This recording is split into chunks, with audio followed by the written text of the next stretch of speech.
Hello, I'm Saqib Kader from PEC Education, and I've been working here as an English test trainer. And recently, we always hear some questions like, as we are a coaching center who teaches PTE as well as IELTS. So we occasionally get this question that should I give IELTS or should I give PTE? Which one is more easier? Which one is difficult? Why IELTS or why PTE? Now I would say this depends. এখন কেন depend করে সেটা হচ্ছে কথা যে first of all IELTS আর পিটির মধ্যে difference বেশি নাই। সো একটা ডিফারেন্স আমি যেটা ফার্স্টলি ইন্ডিকেট করতে চাই যে হ্যাঁ, যদি if you are planning to immigrate to Canada then there is no scope of PTE, because আমাদের তখন আইএলটিএস জেনারেল ট্রেনিং জিটি দিতেই হবে। এছাড়া সব কেসে সব ইউনিভার্সিটিজ বা ম্যাক্সিমাম কান্ট্রিজেই ম্যাক্সিমাম ইউনিভার্সিটি আইএলটিএসও প্রেফার করে, পিটিইও প্রেফার করে। এখন সিলেকশন আমাদের হাতে যে আমরা আইএলটিএস দিতে চাই না পিটিই দিতে চাই। সো যেটা করা যায় সেটা হচ্ছে কি আমরা দেখি যে কোনটায় কি প্রবলেম, যেহেতু ডিপেন্ড করে সেই ডিপেন্ডেন্সির মধ্যে ফার্স্টে আমরা দেখি যে কোনটা আমরা রেগুলার এক্সাম দিতে চাই পারি। বিকজ আমাদের কাছে ম্যাক্সিমাম যে স্টুডেন্টরা আছে, those student that come to us, they have a very short timeline. So যেহেতু শর্ট টাইম লাইনে তাদের একটা রেজাল্ট পাবলিশ করে দিতে হবে, ইন দ্যাট কেস আমি প্রেফার করি পিটিই। রিজন হচ্ছে গিয়ে পিটিই মাচ ইজিয়ার হয়, দেখা যায় যে এটা প্রিপারেশন খুবই ফাস্টার হয়, অ্যান্ড প্রিপারেশনের সাথে সাথে এক্সাম ডেটসও খুবই রেগুলারলি পাওয়া যায়। এক্সাম ডেটস পাওয়া যায় every day except Saturdays or any government holiday. But IELTS এর সিট পাওয়াটা একটু টাফ হয়ে যায় ইন দ্যাট কেস। এখন এইটার পরেও যেটা দেখা যায় সেটা হচ্ছে গিয়ে এক্সাম দেওয়ার পর রেজাল্ট। যদি আমরা IELTS দুই ধরনের আছে, একটা কম্পিউটার ডেলিভার্ড আর একটা পেপার বেস। পেপার বেস দিলে আমাদের মিনিমাম 2 weeks লাগতে পারে, অ্যান্ড সিডি যেটা কম্পিউটার ডেলিভার্ড এখানে 5 দিন লাগতে পারে। ওয়ারএজ যদি আমরা পিটিই দিই 24 to 48 আওয়ার্সের মধ্যে we could expect a result, as it is completely online and AI based, so এখানে কোনো হিউম্যান ইন্টারফারেন্স থাকে না। So which is also a good point যে এখানে পুরোপুরি AI based, আর এখানে মার্কিং ক্রাইটেরিয়াগুলো পিটিতে মার্কিং ক্রাইটেরিয়াগুলো খুবই ভালোভাবে ডিস্ট্রিবিউট করা, যার কারণে যে কোনো স্টুডেন্টের স্কোর করাটা ইজিয়ার হয়, depends on the English level. এখন এছাড়া যে জিনিসটা হয়, আমরা রেজাল্ট ফাস্ট পাচ্ছি, আমরা এআই বেসড রেজাল্ট পাওয়ার পরেও এখন আমরা যদি 4টা সেকশন, এইখানেও আইএলটিএসেও 4টা সেকশন, পিটিতেও 4টা সেকশন। 4টা সেকশনের ফার্স্টে স্পিকিং নিয়ে যদি আমরা কথা বলি, আইএলটিএসে দেখা যায় অনেকে, most of us is not very convenient to or feel shy talking to someone in different language, mostly English, যেটাতে আমাদের ফ্লুয়েন্সি একটু কম আছে। সো ইন দ্যাট পিটিই একটু হেল্পফুল হয়, বিকজ পিটিইতে আমাদের জাস্ট মাইক্রোফোনে কথা বলা লাগে, অ্যান্ড ওখানে আমাদের আরও একটা পজিটিভ সাইড পিটিই, সেটা হচ্ছে কি আইএলটিএসে যে আমরা কিউ কার্ড পাই, হঠাৎ আমরা একটা কোয়েশ্চেন পাওয়ার পরে আমরা নার্ভাস হয়ে যেতে পারি, আমরা ইনস্ট্যান্ট থট নাও আসতে পারে। ইনস্ট্যান্ট থট না আসলে আমরা যদি কথা বলা স্টার্ট না করতে পারি, that hampers our fluency. But পিটিইতে আমাদের সব কিছু গিভেন থাকে, কন্টেন্টস আর given, we just need to speak. So in that case পিটিইটা স্পিকিং সাইড থেকে ইজিয়ার, প্লাস নার্ভাসনেস কম থাকে as we are talking to the microphone. So আমরা ওখানে অ্যাকাস্টমড হয়ে যাই। নতুন একজন মানুষ, একজন we don't need to talk to an invigilator, or it's not an interview type question as it happens in IELTS. So এখানে পিটি একটু হেল্পফুল। এরপরে যদি আমরা দেখি যে রাইটিং সেকশনে, রাইটিং সেকশন IELTS রাইটিং আমরা সবাই জানি যে এখানে রাইটিংয়ে স্কোর তোলা খুবই টাফ, এরকম একটা কথা চলেই আসে। বাট পিটিইর রাইটিংয়ের মার্কিংটা একটু বেটার আসে।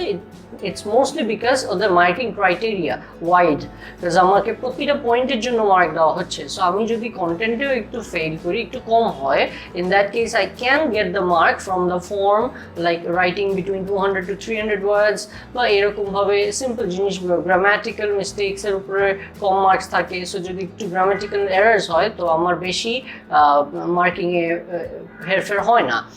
অ্যান্ড এটার পরে যদি আমরা রিডিং দেখি, রিডিংয়ে যেটা হয় আইএলটিএসের রিডিং আমরা সাধারণত দেখি যে বড় একটা প্যাসেজে অনেকগুলো কোয়েশ্চেন। সো যদি প্যাসেজের আন্ডারস্ট্যান্ডিং আমাদের না থাকে, ফর এক্সাম্পল অ্যাগ্রিকালচার নিয়ে একটা প্যাসেজ দিয়েছে যেটা ব্যাপারে আমার ধারণা একটু কম আছে, সো আমার ফুল প্যাসেজে অনেকগুলো কোয়েশ্চেন আমি মিস করে যেতে পারি। In that sense, PTE is helpful because PTE gives us one passage for one question. one very short passage. So ওখানে আমার concentration এক থাকে because বড় একটা প্যাসেজ পড়া লাগতেছে না, and even if it's a different topic যেটা আমি accustomed না, so it would only hamper one question for me. And similar happens for listening, যে যখন আমরা লিসেনিং এ যাব, লিসেনিং হচ্ছে কি একটা কোয়েশ্চেনের জন্য একটা অডিও ক্লিপ প্লে করবে। সো আমার লং অডিও ক্লিপ প্লে করার পরে আমার সব অ্যান্সার একটার পর একটা, যে একটা মিস করলে আরেকটা পাওয়া খুবই টাফ হয়ে যাবে। So it doesn't happen in PTE much often. So এইগুলো হচ্ছে কি পিটির কিছু advantages.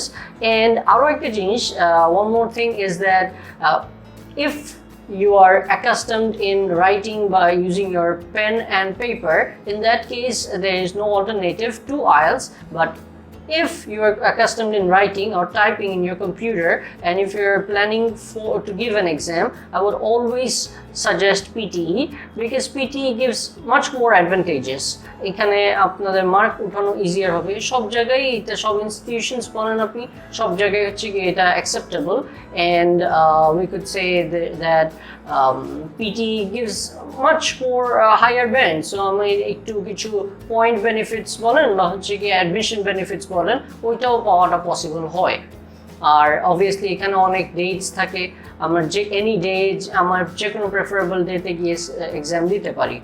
So overall PT is very good and very helpful. আর আইএলসের দিক থেকে আমি যদি বলি যে which one to choose, IELTS আর পিটি, সো দুইটা যদি আমি কন্ডিশনস বাদ দিই, ওয়ান ইজ যদি আমি ক্যানাডা ইমিগ্রেশনের জন্য অ্যাপ্লাই না করি, and the second one is যদি আমি পেন অ্যান্ড পেপারে না লিখে আমি যদি কম্পিউটার বেস দিতে চাই, in that case I would say PTE is best. Even যদি আমার পেন অ্যান্ড পেপারে অনেক ভালো এক্সপিরিয়েন্স থাকে অ্যান্ড আমি কম্পিউটার টাইপিং না পারি, সো আই উড সাজেস্ট যে কয়েকদিন নিয়ে আমাদের টাইপিং স্কিলটা যদি বাড়ায় আমরা এক্সাম দিই, তবে আমাদের কিন্তু ওভারঅল ইংলিশ প্রফিসিয়েন্সি লেভেলটাও দেখা যায় যে অনেকখানি বুস্ট করছে, বিকজ পিটির মার্কিং ক্রাইটেরিয়া খুবই ফ্লেক্সিবল। আর পিইসি এডুকেশন, আমরা এখানে আপনি আসলে আমাদের এখান থেকে ওয়ান স্টপ সার্ভিস পাওয়া এক্সপেক্ট করতে পারবেন, ওয়ান স্টপ সার্ভিস আপনাদের স্টাডি অ্যাব্রড এর জন্য। So we have our own education consultancy, যেখানে আমরা আপনাদেরকে কনসাল্ট করতে পারবো, আপনারা যে ইউনিভার্সিটি যেতে চান সেখানে কন্ট্যাক্ট করে দিতে পারবো। আমরা এখানে এটা জেনে নিতে পারবো যে আপনার পিটিই স্কোরটা কীরকম লাগবে for you to get the visa and admission as well. So সেইটা জানার পরে আমাদের নিজস্বই ইংলিশ প্রিপারেশন সেন্টার, যেখানে আমরা পিটিই পড়াই, এখানে আমাদের ভ্যারাইটি কোর্সেস আছে। ফার্স্ট আমরা অ্যাসেস করবো আপনাদের, অ্যাসেস করার পরে depends on your quality and English level, আমরা ওখানে আপনাদেরকে ডিফারেন্ট ব্যাচেসে দিতে পারবো। আমাদের এখানে শর্ট কোর্সও আছে, লং কোর্সও আছে। Short course is aim for someone যাদের ইংলিশ প্রফিসিয়েন্সিটা মোটামুটি ভালো আছে, একটু বুস্ট দরকার আছে ইংলিশ প্রফিসিয়েন্সিতে, অ্যান্ড যাদেরকে আমরা ওভারঅল একটা পিটি ধারণা দিব। অ্যান্ড লং কোর্স যেটা আমাদের, সেটা হচ্ছে কি যারা মনে করতেছেন আপনারা খুবই উইক, আপনাদের লেভেল অনেকখানি এনরিচ করতে হবে, in that case we have our long courses. So long কোর্সে আমরা আপনাদেরকে ফুল হ্যান্ডস অন ট্রেনিং দিয়ে থাকি, যাতে আপনাদের ইংলিশটা কীভাবে লিখতে হবে, কীভাবে পড়তে হবে, কীভাবে বুঝতে হবে, সব কিছু we just blend it together and try to give you. আমাদের এখানে মক সিস্টেমস পুরোপুরি আপনারা যেভাবে পিটি এক্সামে বসে যেরকম অনলাইন মক দিবেন, এআই বেসড চেকিং হবে, সিমিলার মক সার্ভিস আমাদের কাছে আছে। অ্যান্ড আপনারা চাইলে এটা বাসা থেকেও দিতে পারেন, এটা আমাদের সেন্টারে এসেও দিতে পারেন। It's completely online based, AI check করে। ইভেন এআই এর পরে আমাদের যত ট্রেনার্স, এক্সপিরিয়েন্স ট্রেনার্স আছে সার্টিফাইড বাই পিএসএন, সো আমরাও চেক করে আপনাদেরকে একটা অ্যাসেসমেন্ট দিয়ে থাকি, যে অ্যাসেসমেন্টটা পড়লে আপনাদের এখানে খুবই একটা বুস্ট হয়, নেক্সট মকটা আরও ভালো হয়। সো এরকম আমরা সাধারণতই দেখে আসি যে আমাদের অ্যাসেসমেন্ট যারা ফলো করলে তাদের নেক্সট মকগুলো অনেক ভালো হয়। অ্যান্ড এখন আমাদের এখানে আপনারা অনলাইন সার্ভিসও পাচ্ছেন, অফলাইনও পাচ্ছেন, যেহেতু মক তারপরে এক্সামস, পিটি এক্সাম সব কিছু অনলাইন। সো আপনারা চাইলে আমাদের অনলাইন ক্লাসেসও করতে পারেন ভায়া জুম। আমাদের কারেন্ট স্টুডেন্টস ইভেন দেশের বাইরে, আমাদের অস্ট্রেলিয়া থেকেও স্টুডেন্টস আছে, নিউজিল্যান্ড থেকেও স্টুডেন্টস আছে যারা পড়তেছে, কাজ অস্ট্রেলিয়া কমপ্লিটলি পিটি অ্যাকসেপ্ট করে even for the immigration. So অনেক আছে যারা ওখানে আছে ইমিগ্রেশন অ্যাপ্লাই করবে, তারাও আমাদের এখানে কোর্সগুলো অনলাইনে নিয়ে থাকে। আপনারা চাইলে অফলাইন কোর্সও নিতে পারেন আমাদের সেন্টারে এসে any time. You can start with batch. আমাদের ব্যাচ বাদে হচ্ছে কি 1-on-1 সার্ভিসও আছে। যারা মনে করতেছেন আপনার প্রফেশনাল, আপনার টাইমিংটা একটু ডিফারেন্ট, যে এই টাইমে ব্যাচ হয় না, বা আপনার স্পেশাল কেয়ার লাগবে, আপনি আর অনেক আছে হচ্ছে গিয়ে shy to express their English in front of others, so তাদের জন্য আমাদের জাস্ট 1-on-1 কোর্সেসও থাকে, আপনারা এনি টাইম অ্যাভেইল করতে পারবেন। সো আপনারা যদি আরও আমাদের কাছ থেকে জানতে চান বিটুইন পিটি আর আইএলস, বা হচ্ছে গিয়ে আমাদের আইএলসের প্রতি কোর্সেস, ওর হচ্ছে গিয়ে আইএলসে কীভাবে আমরা দিতে হয়, কোন টপিকে কীরকম, যেহেতু আমি বলে আসলাম যে আমাদের এখানে মার্কিং ক্রাইটেরিয়া খুবই flexible and step wise marking আছে। ফর এক্সাম্পল, যেরকম আমি রাইটিংয়ে বললাম যে কন্টেন্টে কিছু মার্ক থাকে, ওভারঅল মার্কের মধ্যে কিছু থাকে ফর্মে, যেটা আপনার রাইটিং, কিছু থাকে গ্রামারে। সো এইসব বিষয়ে ডিটেলস যদি আপনারা জানতে চান, you could any time contact PEC Education, the number will be given below. আমাদের এখান থেকে আপনারা সব রকমের suggestions and tips and tricks নিতে পারেন, so that you could prepare for your PTE exams and get a very high score.